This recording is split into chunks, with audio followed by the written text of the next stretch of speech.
There are so many people that claim to be practitioners of the magical arts or dark arts, or they refer to themselves as witches, as warlocks, as Satanists, and they claim to have experiences.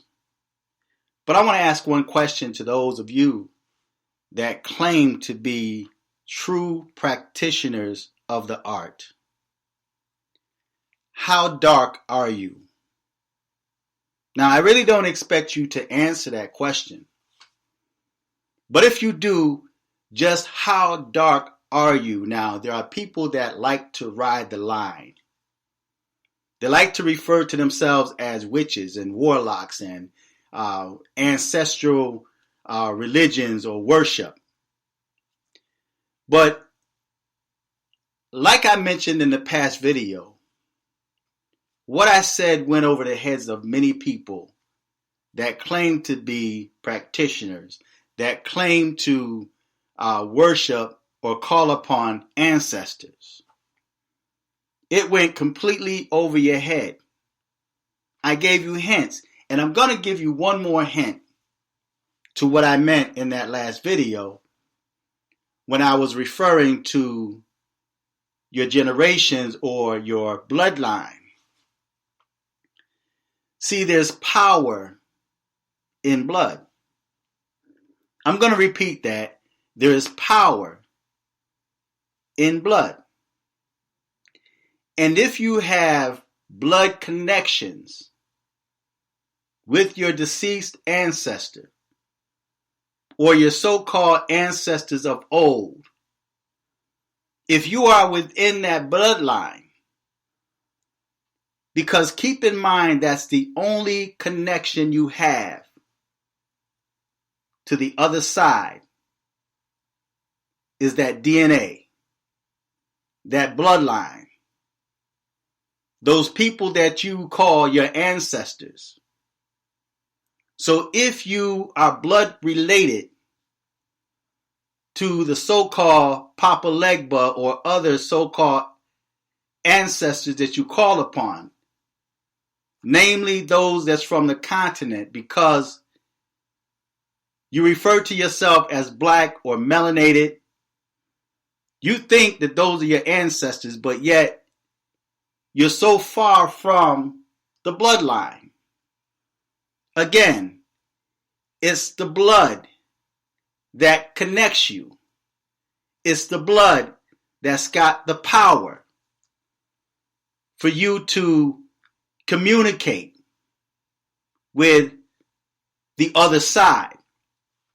Now, whether or not you're actually connecting to a deceased loved one or ancestor, that's another story. Because there's so many deceptions out there, even in the satanic realm or the spirit realm. Who's to say that you're not actually connecting with another spirit or another force that gives you the impression or make you think that you are speaking or connecting with your ancestor? So when I said that that video was over the heads of many people and that you had no idea what I was referring to, what I said was, or what I was saying was that you had no idea that the power is in the blood of your ancestors. That DNA connection that you have with your ancestors is what connects you to that ancestor. So again, you're calling upon entities that you have no idea what you are doing. Let's just take blood sacrifices. Now, when I ask you that question, how dark are you? What I meant by that was, when you refer to yourself as a magical practitioner, or better yet, a practitioner of the dark arts or magical arts, What type of blood sacrifices have you done? Have you ever boiled the bones of a black cat? Have you ever boiled a live black cat to get that bone of that cat? I'm trying to put it in a way that you can understand, but to some it's going to sound crazy. But you say that you've dealt with demonic forces. You say that you dealt with entities of a different realm. You say that. But have you really? See, there are two types of people that have that type of talent or gift. There's the people that were born that way. You were born into that.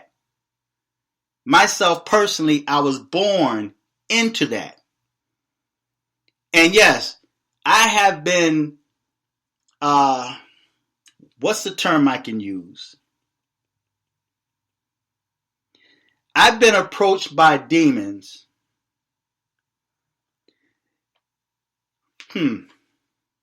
I've been approached by demons. There's another word that I want to use, but it's not really coming out. But I've been approached by demons to use the gift and talent that y'all gave me for darkness. See, I could have went that route. Now, there's people that were born gifted or talented that choose to work on the dark side. These people are quiet. You don't see these people building altars. They are naturals. They have a natural talent. They have a natural gift. They're not like these people that read books or listen to other people and take what other people say and try to apply it to themselves. These are people that have a natural talent, a natural gift, and you have to be careful how you think or what you think because it comes natural to you.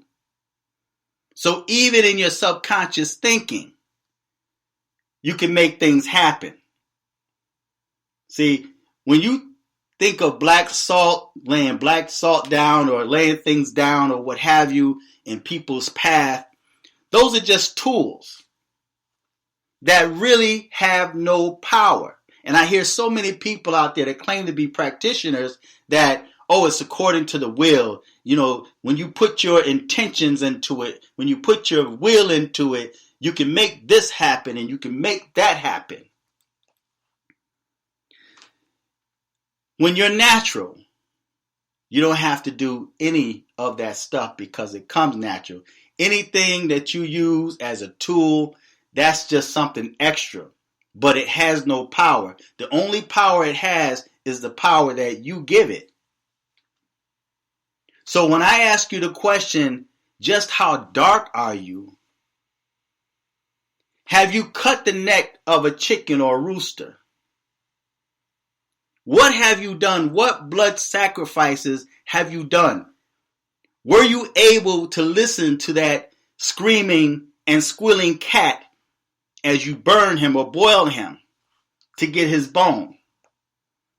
See, it's more than just whipping up potions and burying them into the ground and thinking that something is going to come of that. But you say that you've actually witnessed or dealt with demons. But have you? Have you really? It's more than just building altars. It's more than just wearing headdress or gowns and making people think that you're something that you're not, making people think that you have all of this power, this magical power, and you're taking these people's money. It's a scam. It's a gimmick. But how dark are you? See, myself personally, I was born into the world with talents and gifts. And one thing I noticed about people that have talents and gifts, and I can usually spot them, I can listen to them and tell if they had real experiences with the unseen. I can tell because we share the same experiences.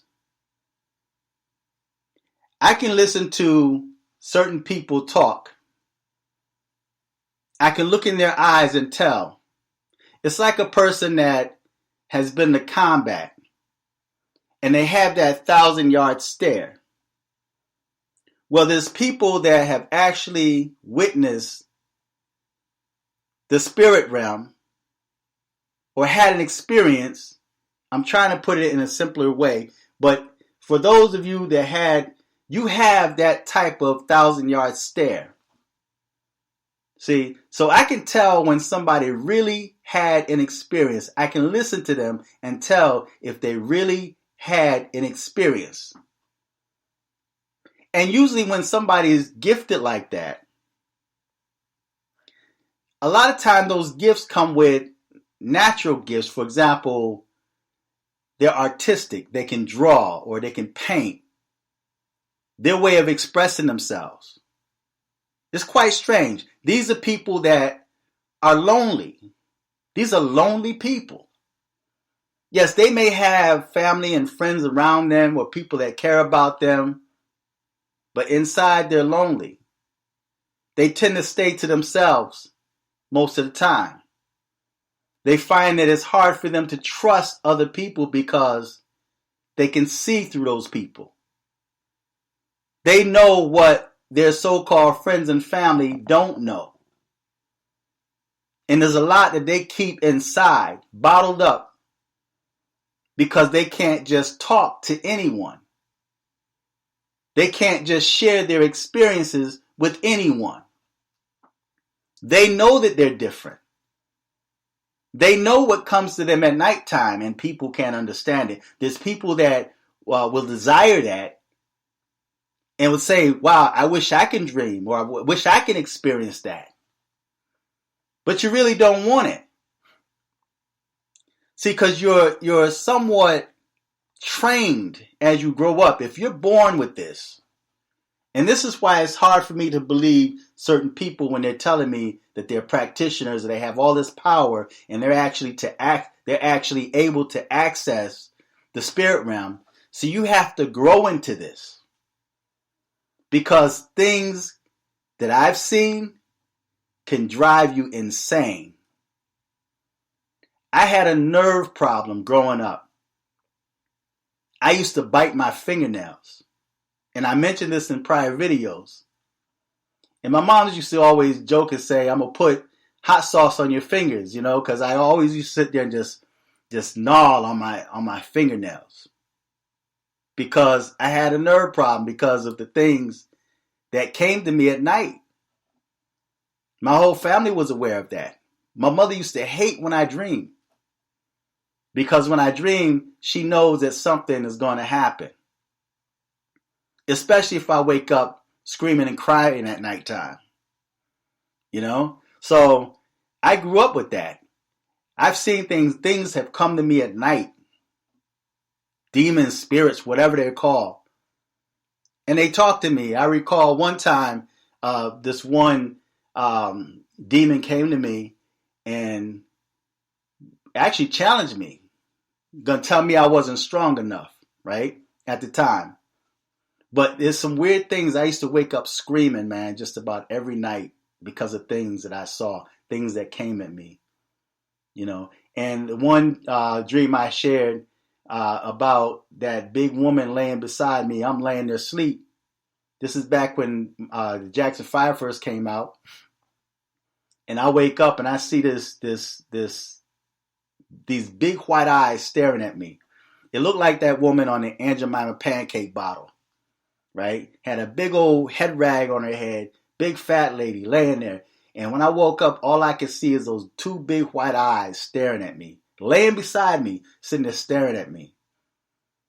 And I had to touch it to make sure that it wasn't just a blanket or some clothes or something.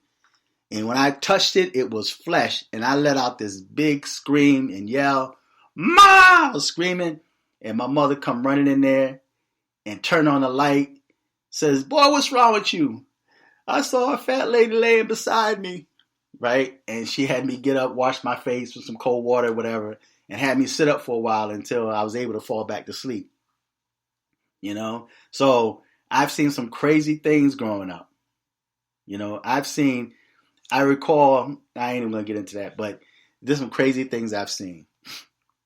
So when you grow up with that, and these entities are drawn to you because of that, because you have that spirit of discernment, or you have that spiritual gift, they're automatically the spirit realm is automatically drawn to you.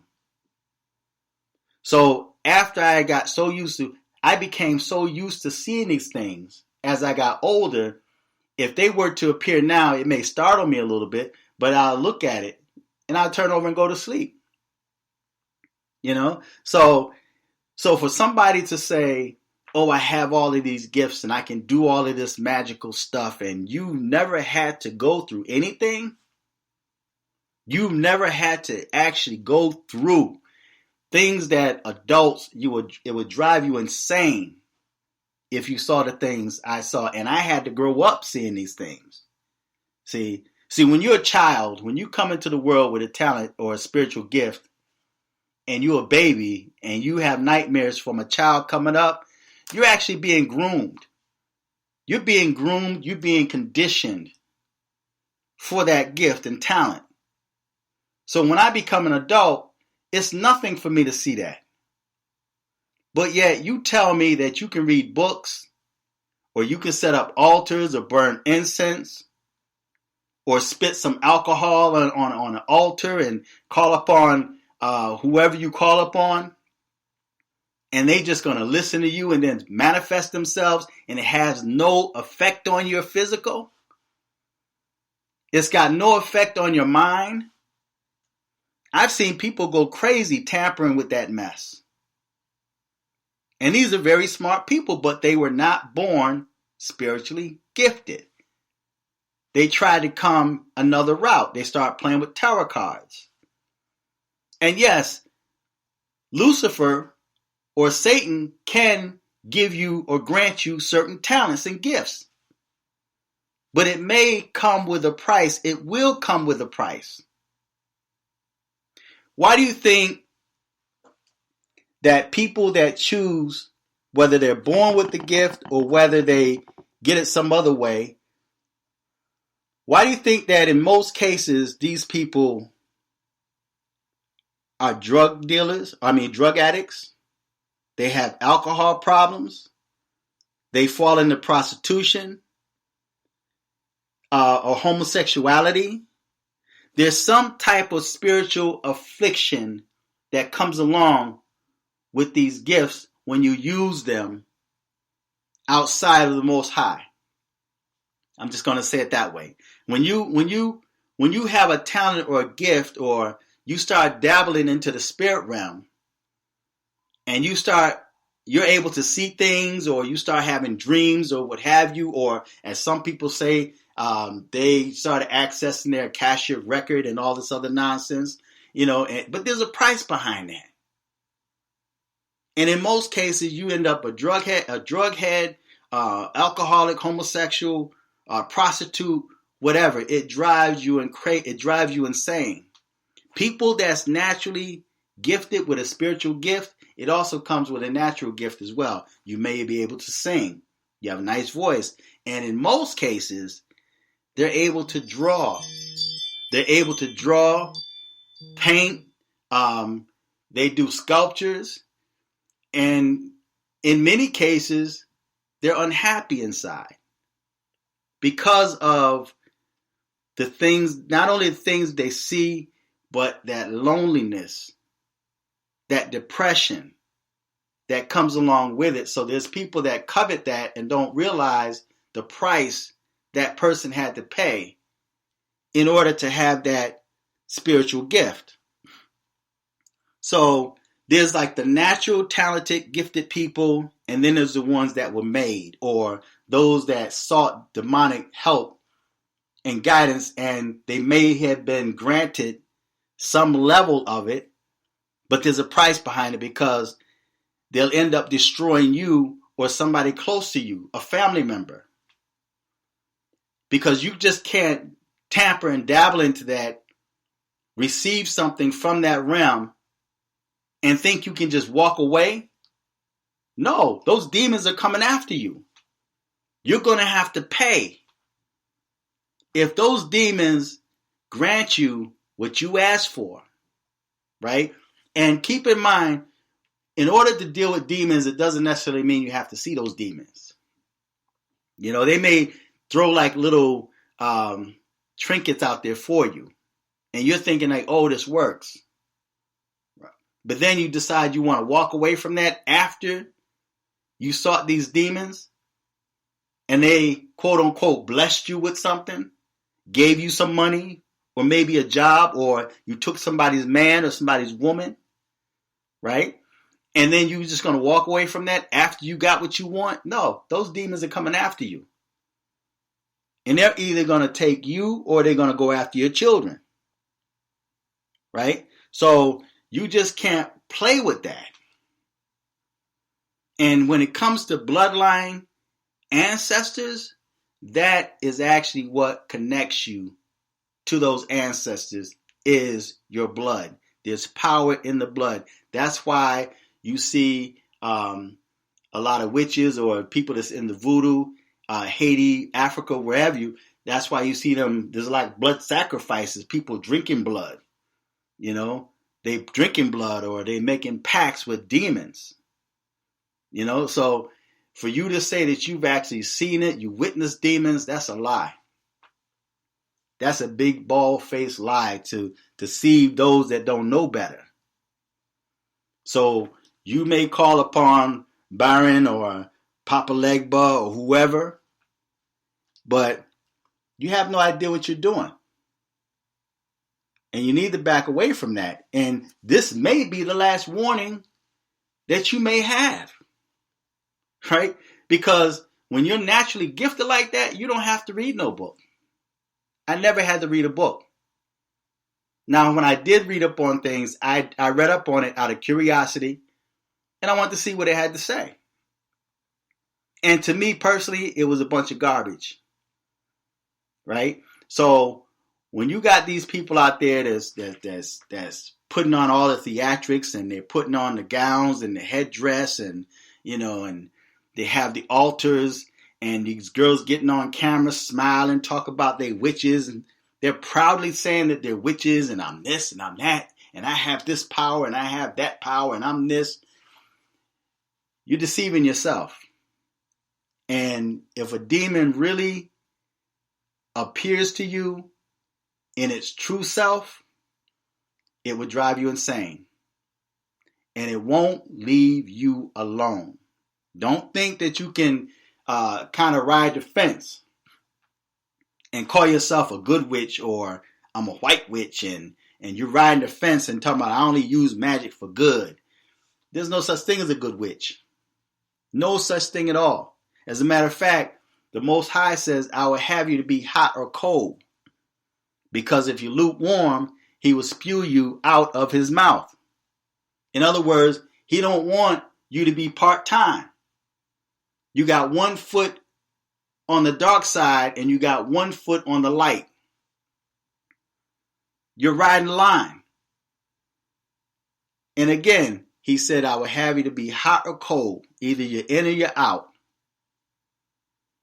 So feedback, tell me what you think, subscribe. Until next time, I'm fearless.